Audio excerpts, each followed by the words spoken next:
Ini kenapa yang diambil hanya barang yang misalkan tidak sebanyak itu gitu ya, tapi digunakannya koper. Yang kita bawa itu koper gitu kan.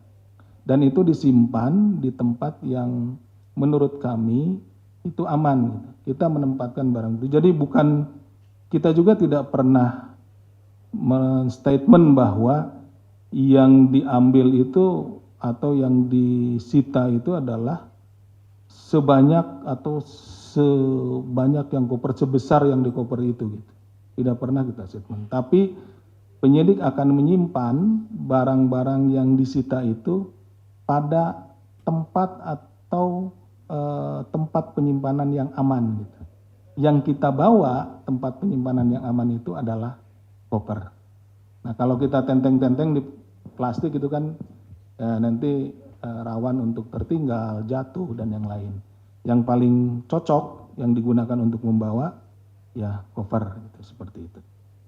Kemudian KPK diminta untuk tidak mendramatisir dan kontroversi. Sebetulnya kami ya penyidik lebih fokus kepada pemeriksaan ya, permintaan keterangan, pemanggilan saksi-saksi, penggeledahan, gitu. Upaya paksa yang kita lakukan itu dalam rangka memenuhi unsur-unsur pasal yang dipersangkakan. Jadi kita tidak pernah juga penyidik itu memberikan misalkan mendramatisir segala macam. Kalaupun hadir atau datang ke tempat tertutup atau kemanapun itu dalam rangka penggeledahan, karena memang kami berpikiran atau kami menduga bahwa di tempat tersebut itu ada barang-barang yang terkait dengan tindak pidana yang dipersangkakan kepada saudara atau Pak HK, sehingga kami harus melakukan upaya paksa di situ, penggeledahan dalam rangka mencari dan menemukan bukti-bukti tersebut gitu.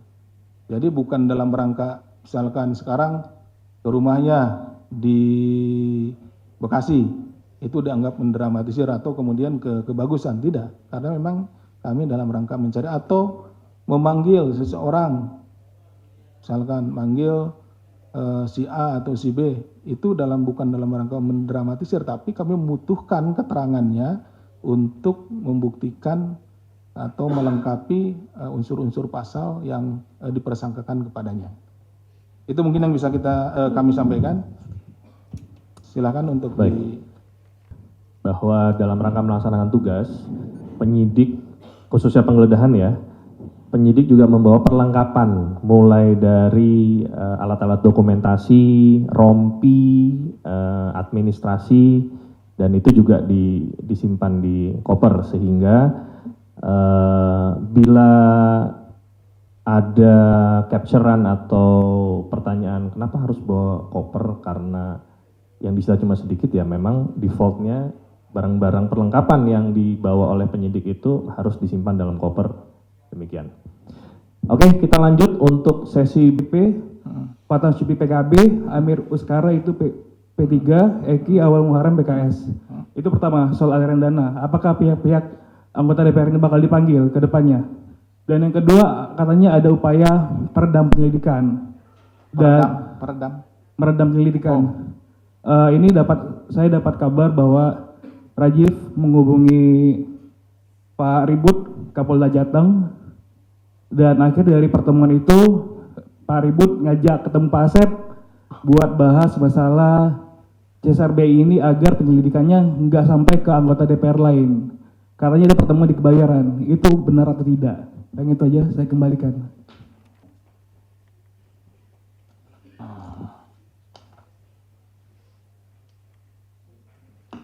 Terima kasih. Ini ada 1, 2, 3, 4, 3 ya. 3. Mas Rizky.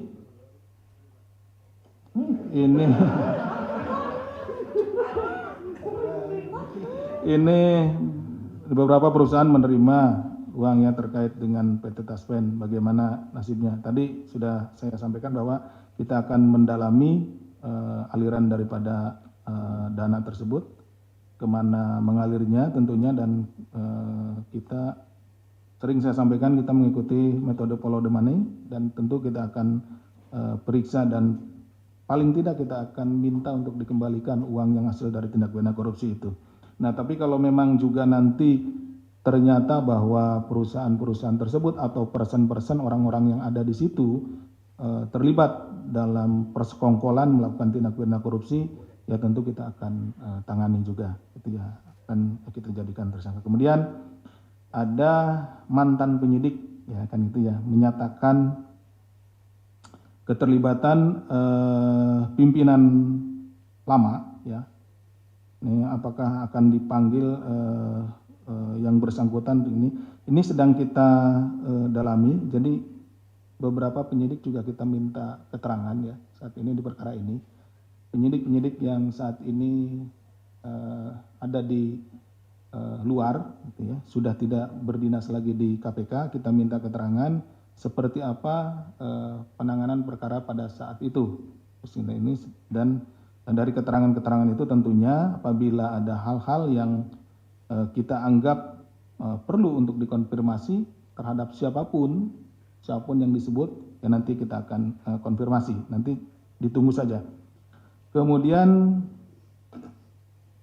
ini terkait dengan Pak mantan presiden, kita juga belum tahu seperti apa sih yang disampaikan. Jadi kami di KPK itu menangani perkara itu secara berjenjang, mulai ada laporan dari masyarakat ataupun misalkan temuan oleh BPK hasil audit atau BPKP, kemudian kita tindak lanjuti di PLPM atau Dumas, kemudian dari sana tindak lanjuti penyelidikan, kemudian kalau dianggap memang ada peristiwa tindak pidana korupsinya, naik penyidikan, di penyidikan baru dilakukan upaya-upaya paksa, ya, memanggil, menggeledah, menyita, memeriksa orang untuk menemukan tersangkanya. Nah, kita tidak tahu seperti apa ini. Kalau ada laporannya tentunya secara berjenjang, nanti ditunggu saja, tunggu laporannya ya.